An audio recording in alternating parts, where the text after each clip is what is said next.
Hello and welcome back to the channel.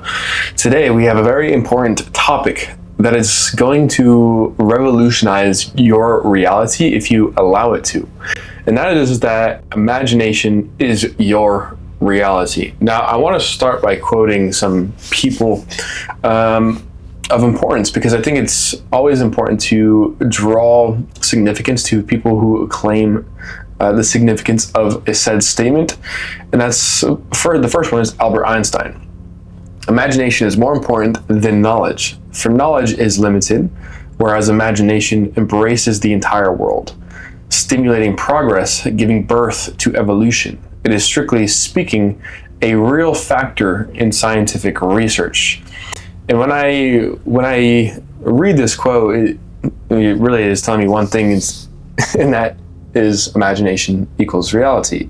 Because if he's saying, strictly speaking, a real factor in scientific research, but also imagination embraces the entire world, stimulating progress, giving birth to evolution, it's because our imagination is the precursor to evolution in of itself. Because if we're imagining things, forming ideas, forming products, services, where is that coming from? The imagination. So we're pulling something from the unseen world and we're literally making it material. And based off of what one is imagining, evolution is going to reflect that. So we can evolve in drastically different ways, but it's all based in what we're imagining, which is really interesting. Joe Dispenza: your brain doesn't know the difference between a real experience and one you imagine. When you mentally rehearse, you are installing the new neurological hardware to recreate or to create the event in reality.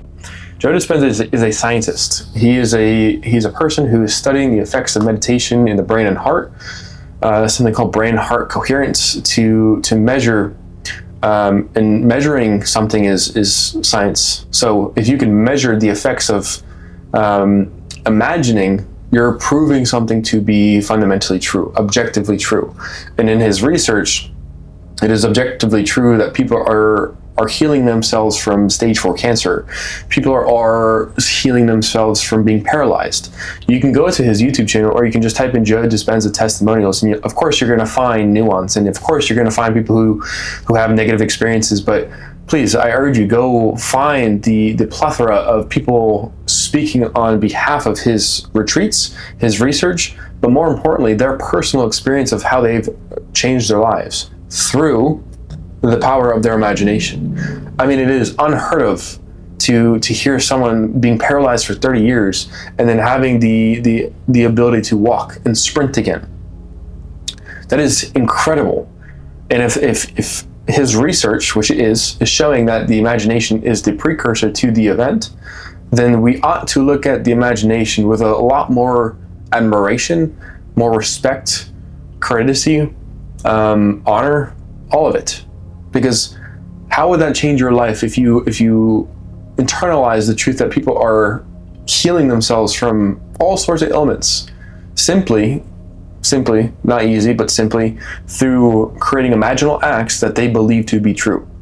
Because you can think about sex right now and you're going to get aroused like a motherfucker. That's just how it is, because your brain doesn't know the difference between fact and fiction.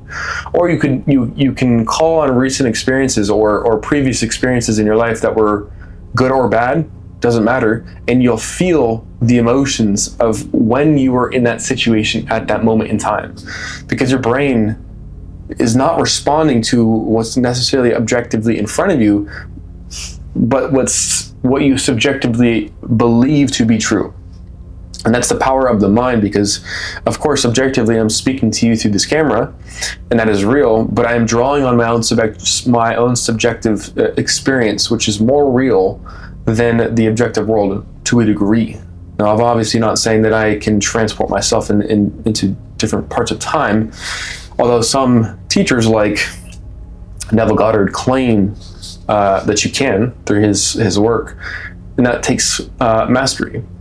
But ultimately, your brain does not know the difference between fact and fiction, and based on what you're imagining, your brain is going to be wired to find the physical evidence to support it, in which you will hear people who who are paralyzed and walk again for the first time in 30 years, because their brain was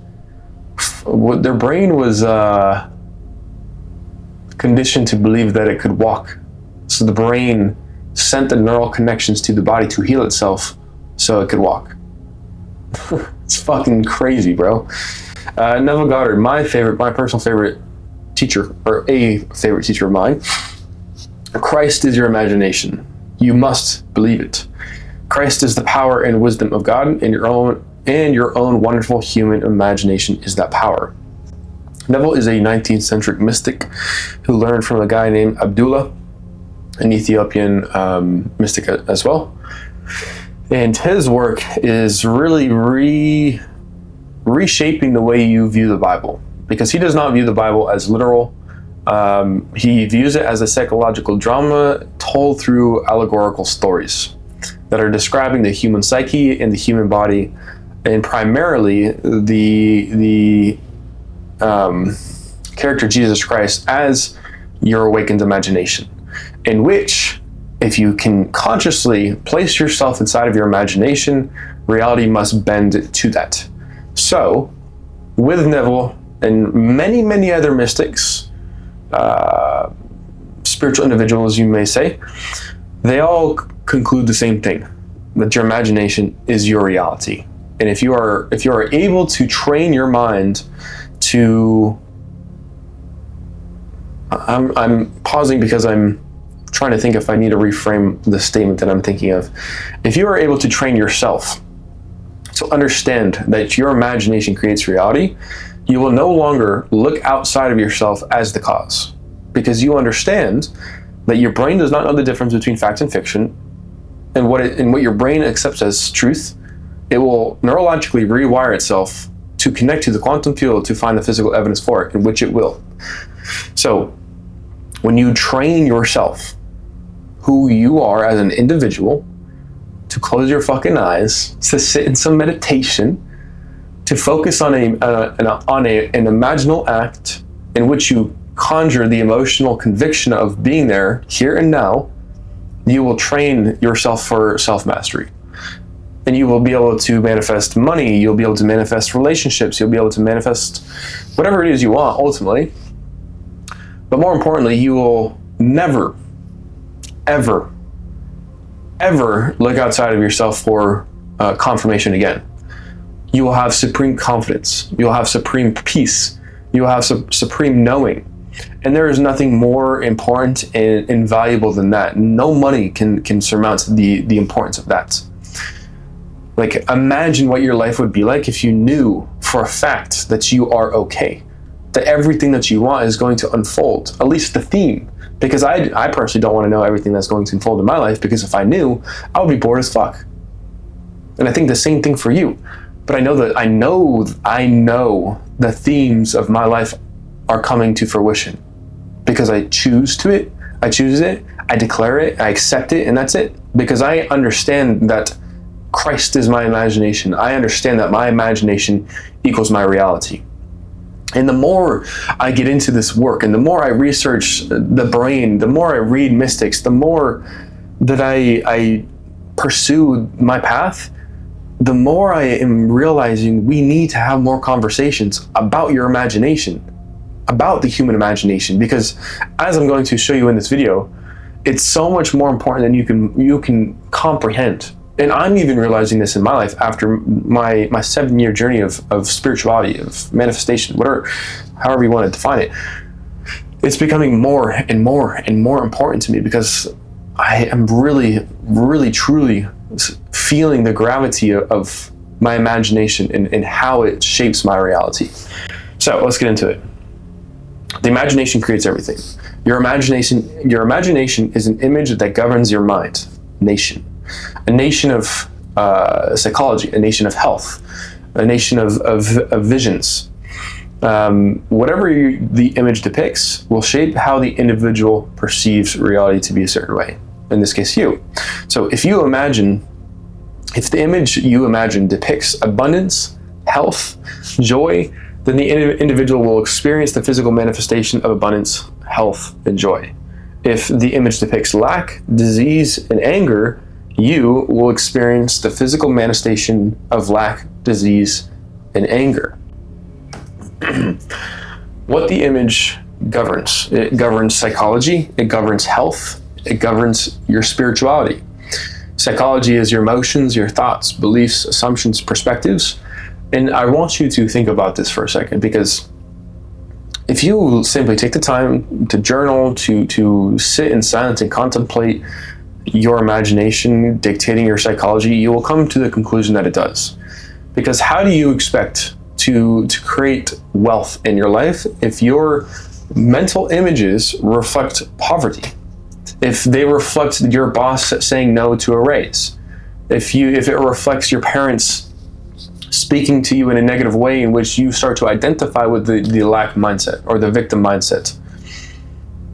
How in the world are you going to manifest wealth if your psychological state is entirely rooted in lack? Because psychologically speaking, if you feel apathy, which is the emotion of not wanting to do things, then your thoughts are going to revolve around not having any desire to do the work. So you're going to think that you want to play video games, or you want to seek comfort. You want to consume. You're going to believe that making money is hard. You're going to believe that people who make money are either criminals or are simply lucky, and has nothing to do with simply identifying the frequency of abundance by viewing yourself as wealthy to begin with. How in the world are you going to create wealth if you psychologically are stuck in the state of lack? And if you assume that there's no point of trying because I'm already doomed to be a broke person, because you imagine yourself not being able to pay for a soda at the gas station, or not making rent, or not being able to get a gym membership, or not being able to close the deal for 100K, 50K, 25K, whatever it is, it's just you're not gonna get there. And for me, in my journey, the biggest job that I ever sold was $100,000. And I had gotten to a point where I was so confident in myself that it wasn't even hard. It really wasn't. And granted, my customer was already looking for a service.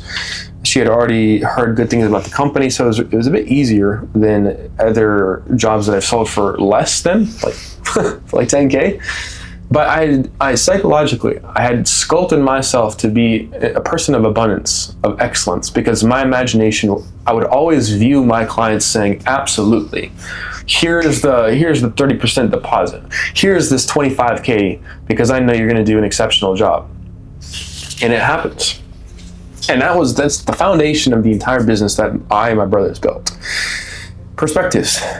If you have the perspective of lack because of your lived experiences based off your psychological state, you're doomed, my guy, my gal. You're doomed. Because if you perceive yourself to be a victim, then you're going to experience victim-like evidence. It's that simple, okay? It truly is that simple. And now health. Autosuggestion is the notion where you suggest that you're healing faster, in which you heal faster. But if we dive deeper into that, and you are imagining yourself to be someone who gets colon cancer, for example, because I had a fear one day, or back then, that I was going to get colon cancer because I had IBS, essentially. I was freaking the fuck out of myself weekly on getting colon cancer.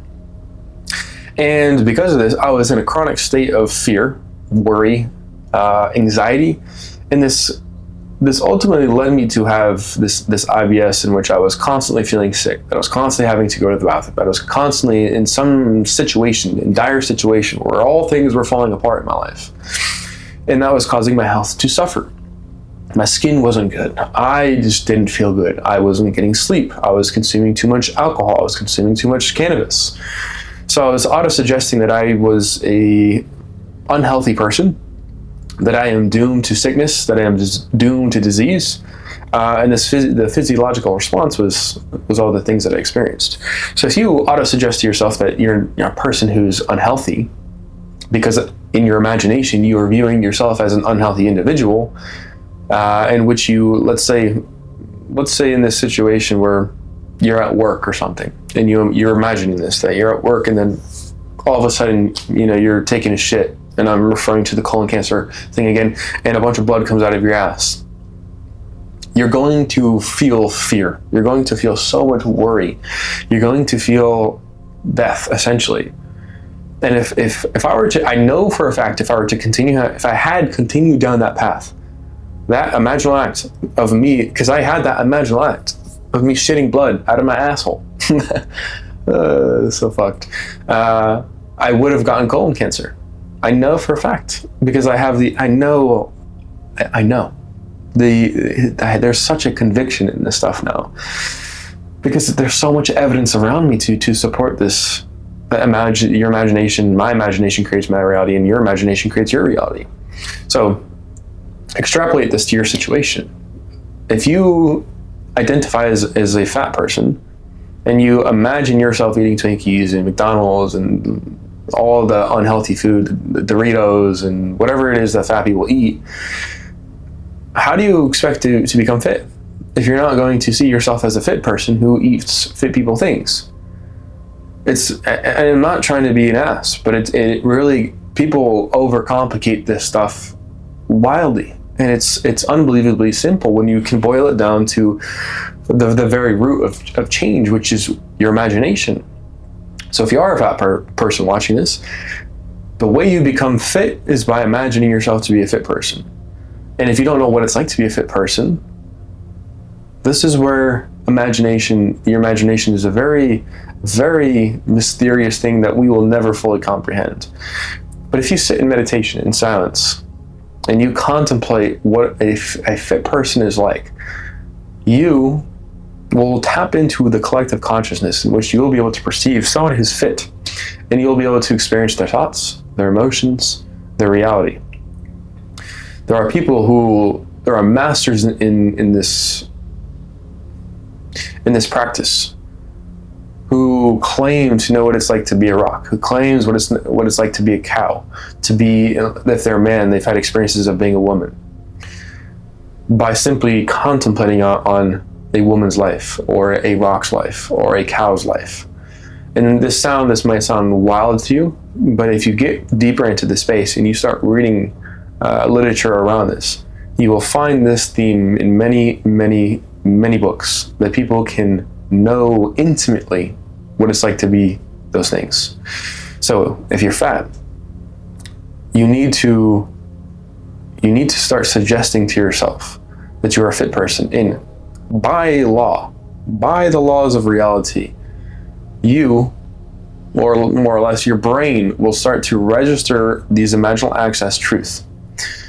Your physiology will change, and you will start going to the gym, you will start eating better food, and so forth. And in 8 months to a year and a half, you will be fit. You're going to have stretch marks, and that's a beautiful thing, because it shows the dedication, it shows the transformation. It's not anything you should be ashamed of. It should be something you're proud of, that you actually were able to remove X amount of weight to be as sexy and powerful as you are. It's all perception, my man. Spirituality, manifestations, and higher self.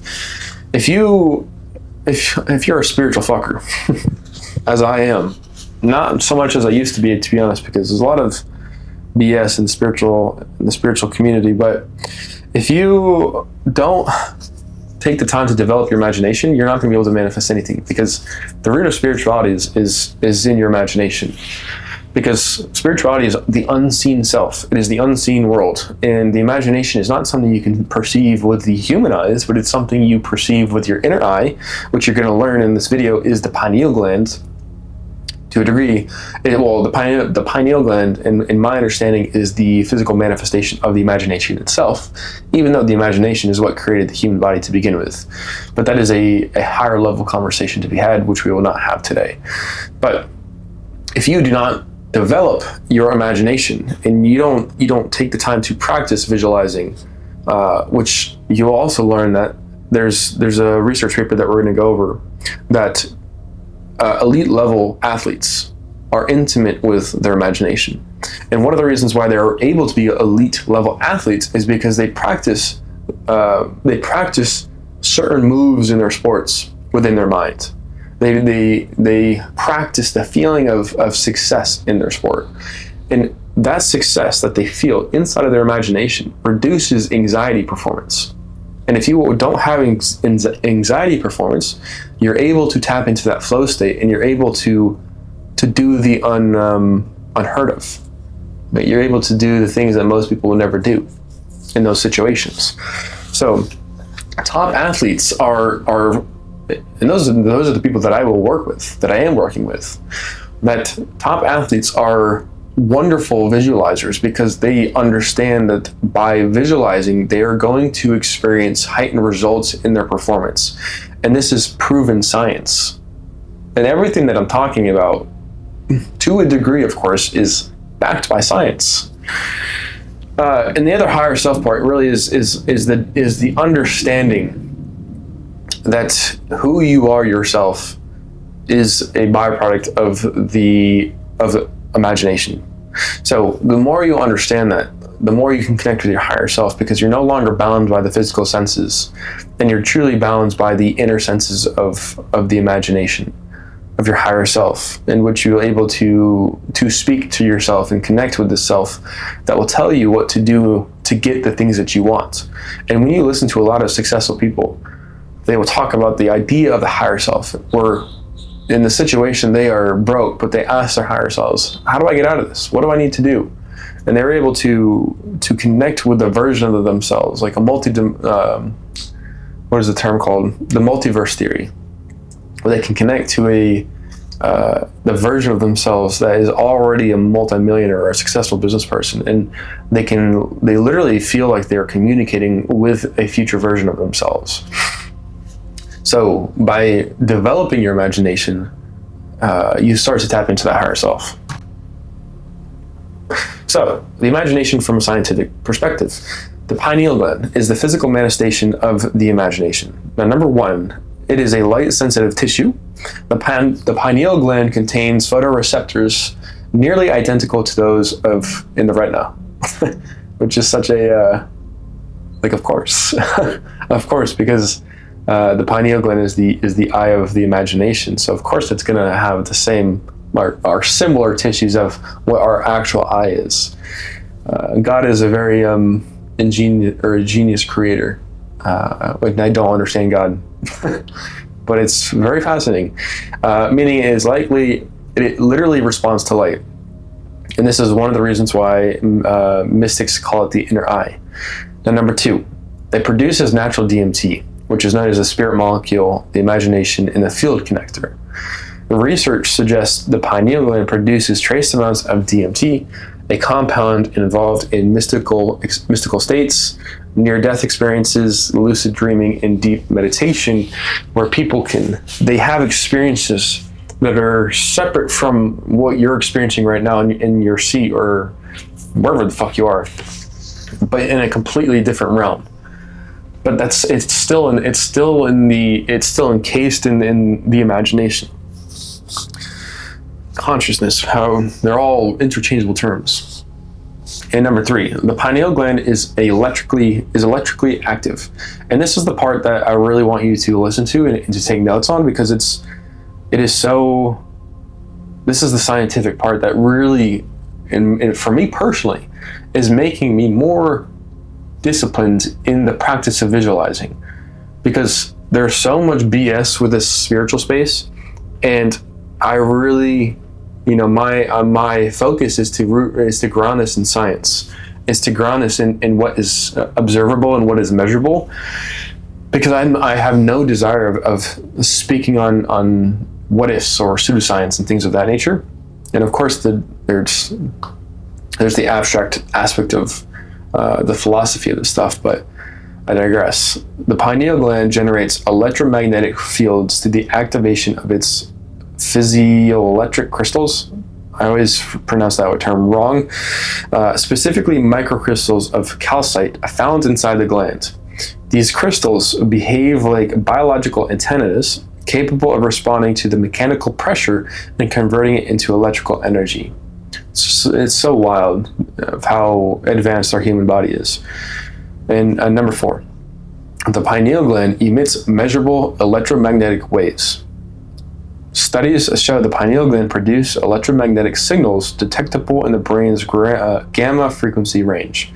These high-frequency brain waves are associated with imagination, visualization, mystic states, and expanded consciousness. In simple terms, the pineal gland broadcasts energy, and your imagined thoughts shape the waves it emits. And I should have added emotions to that as well, but this image to the right, I always find, the ancient world somehow knew all of this, and I would love to know. In my meditations, as I develop my ability, I'm sure I'll figure this out. But it's crazy when you take the eye of Horus and you compare it to the inner parts of the brain and how intimately it connects. Like, it literally is identical. You take the eye of Horus, move it into the brain, and you have the same structure. You can also know this as Christos, which is Jesus Christ. And Christos in Greek stands for the Anointed One. So you're saying the Anointed One is the pineal gland, the part of the brain that is connecting the unseen world and the seen world together.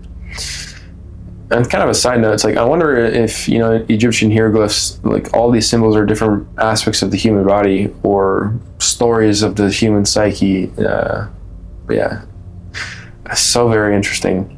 So, the pineal gland is a very interesting gland that you should never take for granted or simply bypass. So, imagination being the bridge from the seen and unseen.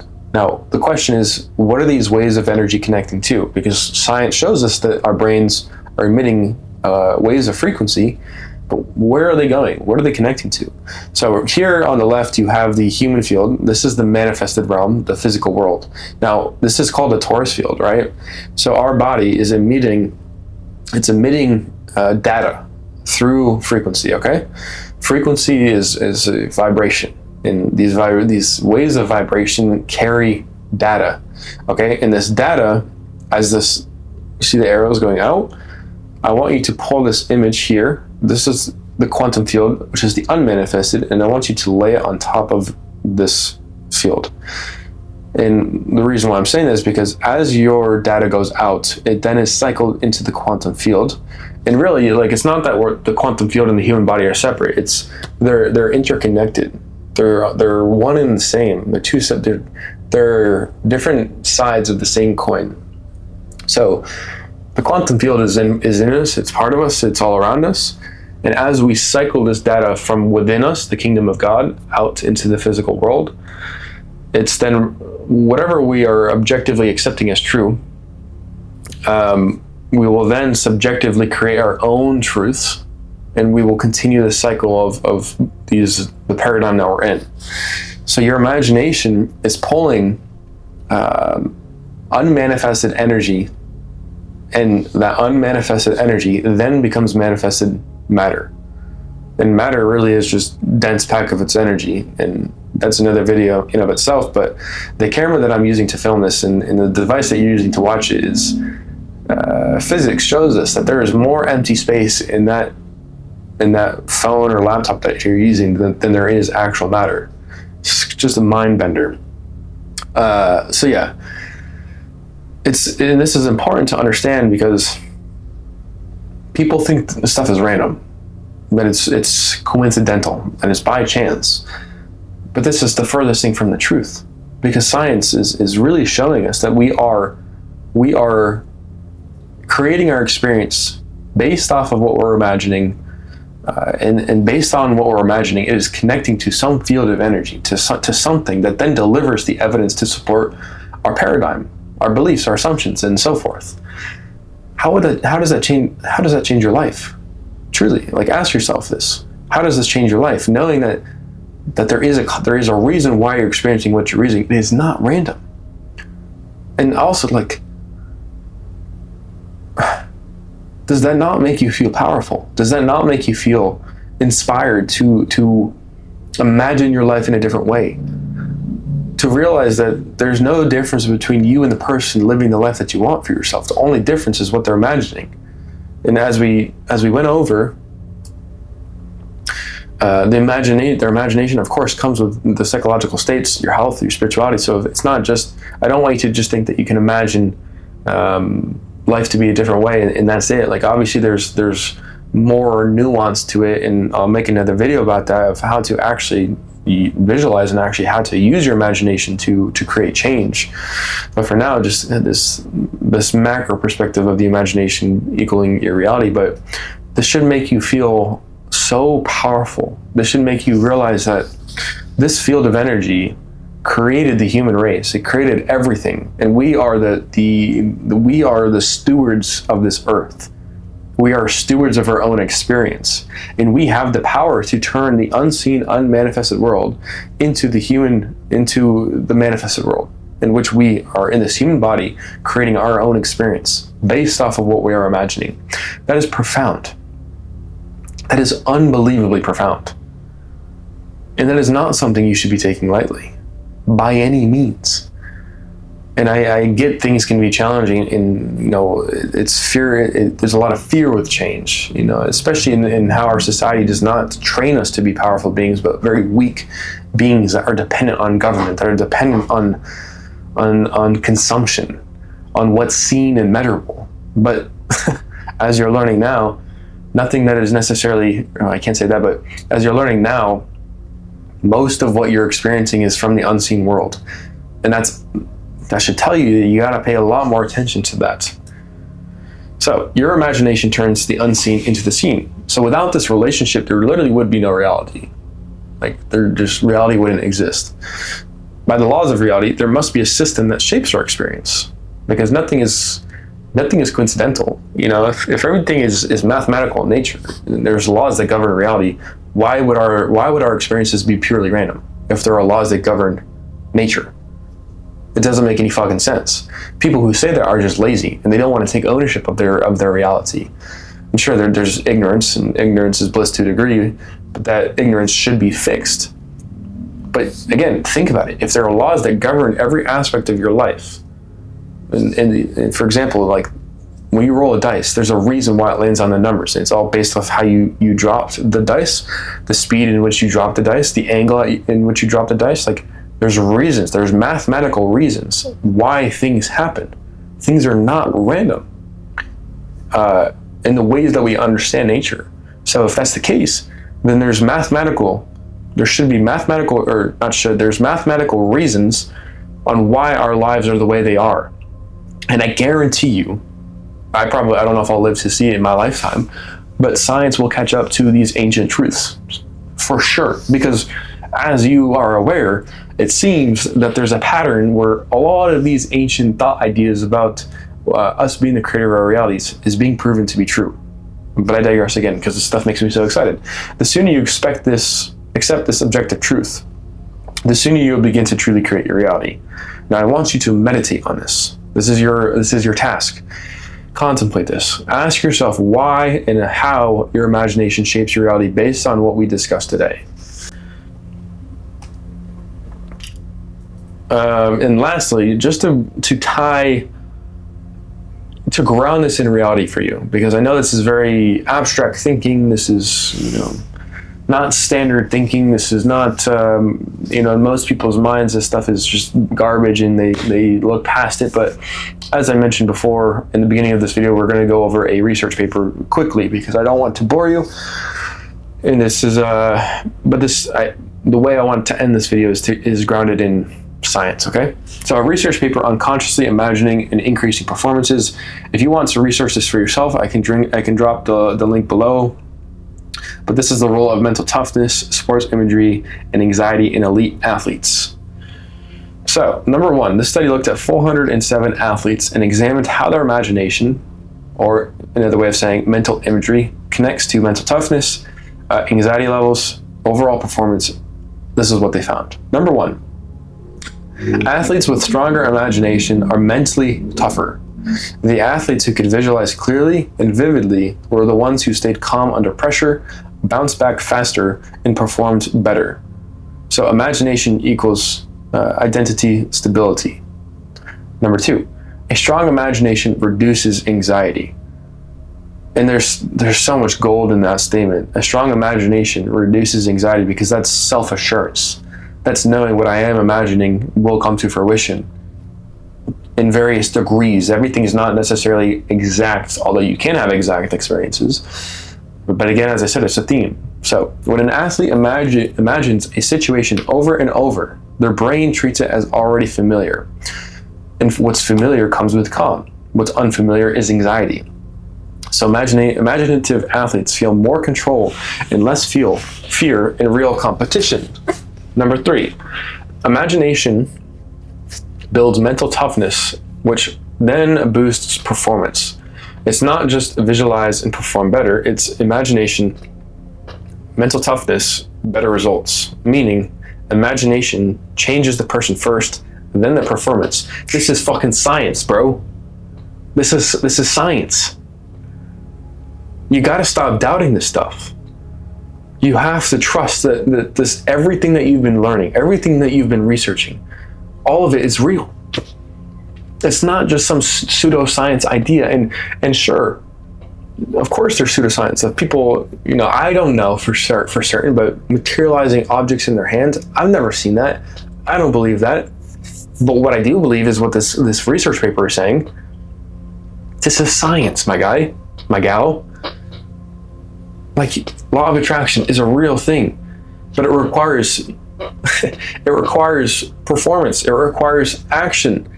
But as it's saying here, imagination changes the person first. That's literally law of attraction in of itself.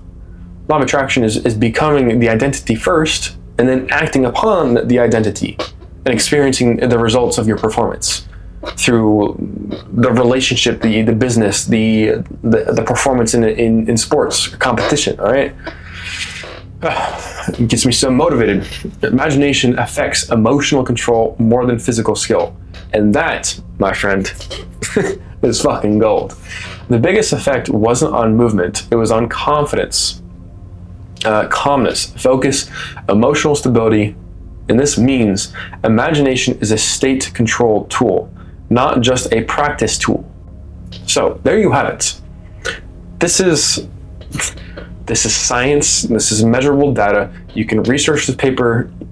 You can look at this paper for yourself. I'm going to link it down below because I don't want you to think that I'm just throwing random shit out there and hoping it sticks on the wall. No, that is not my style.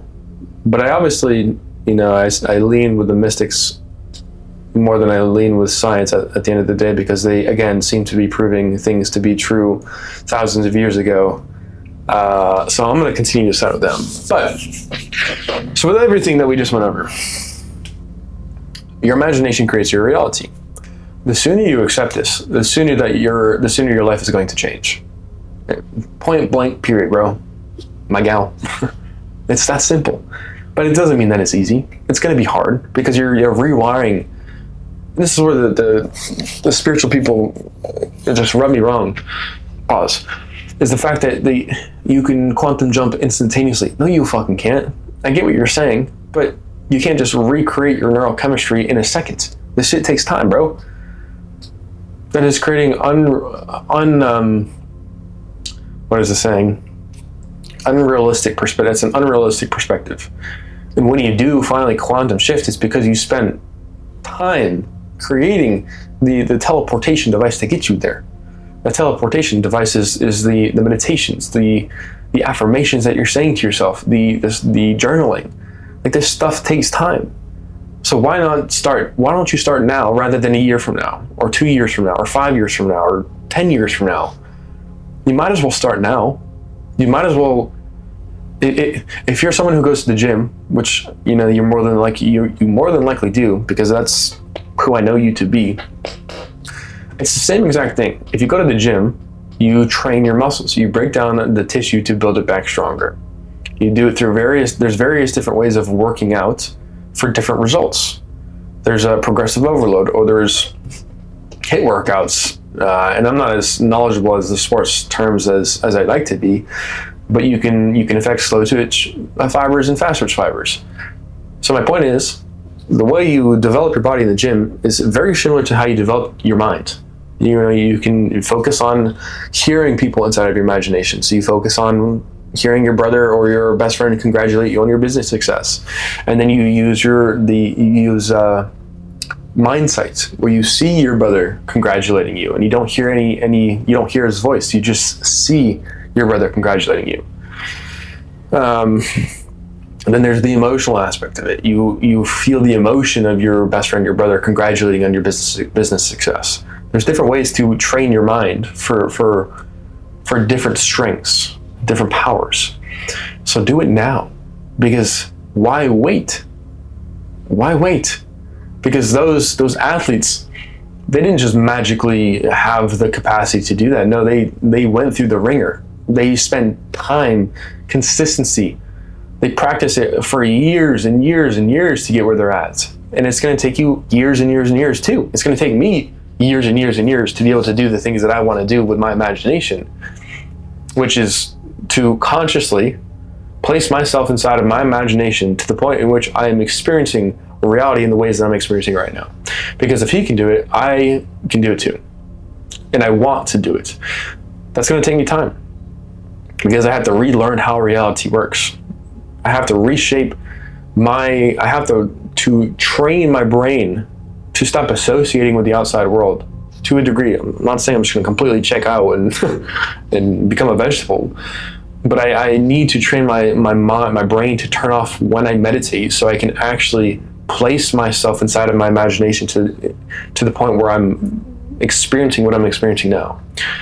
And if you've never read any of his stuff, or people similar to him describing those experiences of him being in a different reality, essentially, you need to go do that, because it completely reshapes how you perceive reality.